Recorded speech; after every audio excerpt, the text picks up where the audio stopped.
I'm standing here in front of the Golan Heights, and it's a very important part of the land of Israel.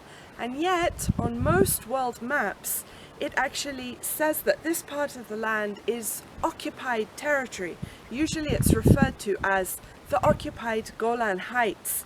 Now, in recent times, President Donald Trump actually did something incredible, and he erased the word occupied from this part of the land.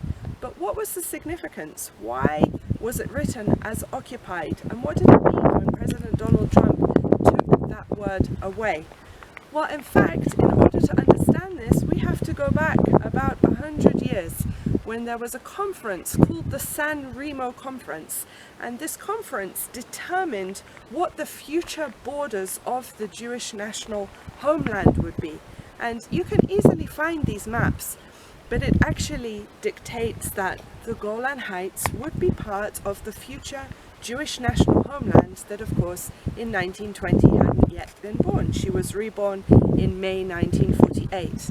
That map also included all of what today is known as the Hashemite Kingdom of Jordan. It included all of Judea and Samaria, the biblical heartland that today is often called the West Bank, and it included the rest of the land of Israel. It was really a huge territory that extended right up here to the north, just below Mount Hermon that you can see in the background.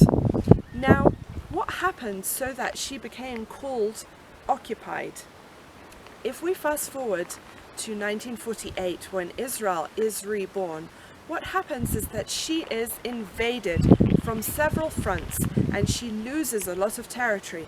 In fact, already in 1947, in November, in the plan to partition Palestine, the land that Israel was assigned was really a tiny sliver going up to the north, and there was an international corridor going towards Jerusalem.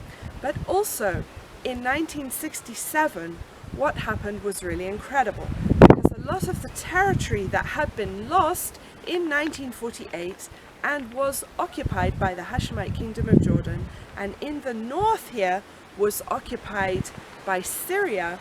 In 1967, Israel was actually able to regain vast swathes of land, and the UN, the United Nations, was very upset about this, and so they basically had to add a resolution to their already increasing number of resolutions against the state of Israel, in order to explain why, according to international law, this land behind me no longer belonged to Israel, why Judea and Samaria could not belong to Israel.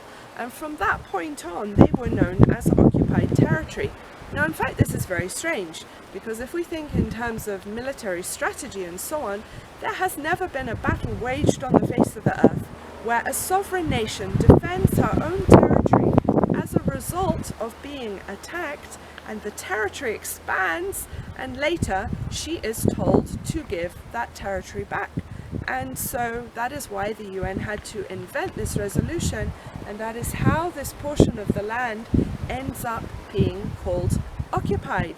But what happened in recent years is that President Donald Trump actually understood, hang on a minute, this land isn't occupied. Even according to international law, this land belongs to Israel. And in fact, along our border with Syria, there are various terrorist groups in operation. There are problems between the regime of Bashar Assad and those who are rebelling against them. There is a lot of tension along our border. Iranian troops have even penetrated through Syria, and they have begun to amass on our border. Now, if you understand that the Golan Heights actually extends all the way down towards the Sea of Galilee, and that the border with Syria actually used to go right down the middle of the lake, and then slightly later in time the border was actually 10 meters from the shore of the lake. If you can imagine, if we would cede to the world's demands and give back this portion of the land, that would bring Syria right on the shores of the Galilee. Now, if you're a Christian, this isn't only something happening in the Middle East that pertains to the peoples of this region, and especially the Jewish people. This is also something that is relevant for you, because the ministry of Yeshua, Jesus, takes place on the shores of the Galilee.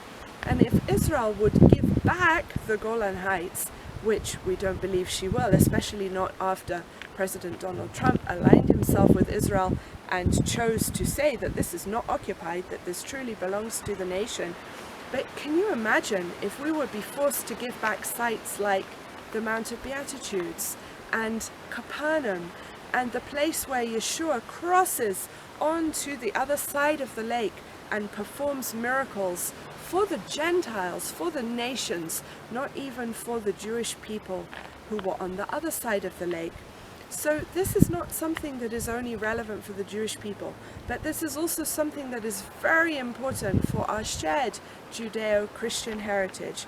We cannot afford to be indifferent to what is happening to the land of Israel, because eventually it will affect us all.